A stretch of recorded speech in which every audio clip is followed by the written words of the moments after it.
Okay, so now we're ready for sanding. Everyone dreads sanding. It's messy, it's dusty, it's really not enjoyable, but you can make it easy on yourself by keeping your coats and your passes thinner and gradually building out over multiple passes instead of one big pass. That is the key, and always is the key in drywall, mudding and taping. Less is more. I've said that a bunch of times in this video, but I can't stress that enough.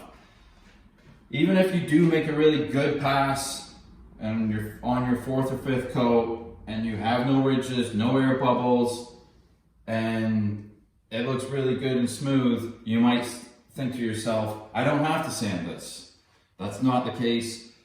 Mud will leave a texture and you want to sand that texture out, or your paint and primer will take on that texture and show.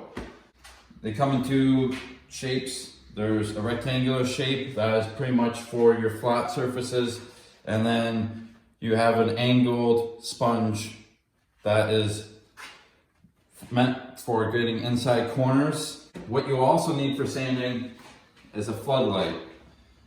Now, you may not see a lot of imperfections, and once you shine the light on it and you cast a shadow, you'll be able to see a lot more imperfections. You can get out a lot of your mistakes and a lot of your imperfections just by sanding, using a light.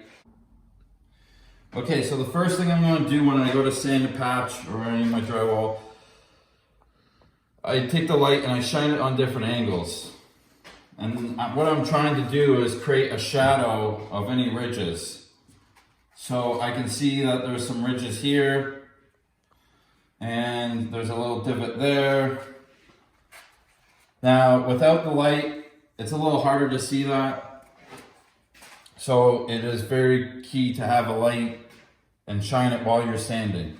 And the first thing I like to do is attack the perimeter and get that sanded and blend it into the actual paper of the drywall. So you'll go around the perimeter, and you can apply a little bit of heavy pressure while you're sanding the perimeter to get those any built up or ridges out.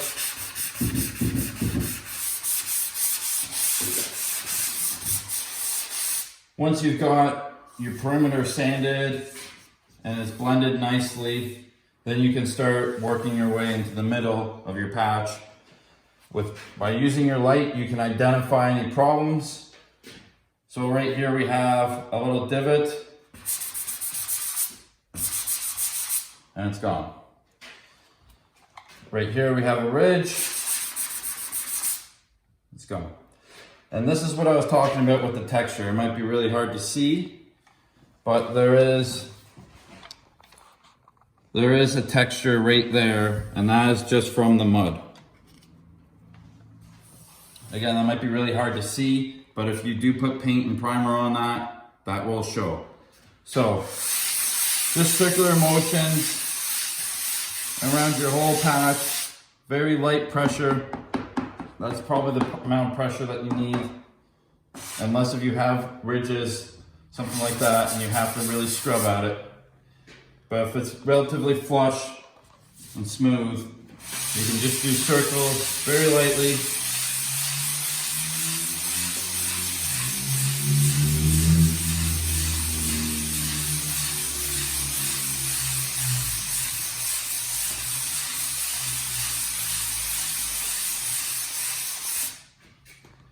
Again, the main thing is identifying any imperfections, trying to get those out.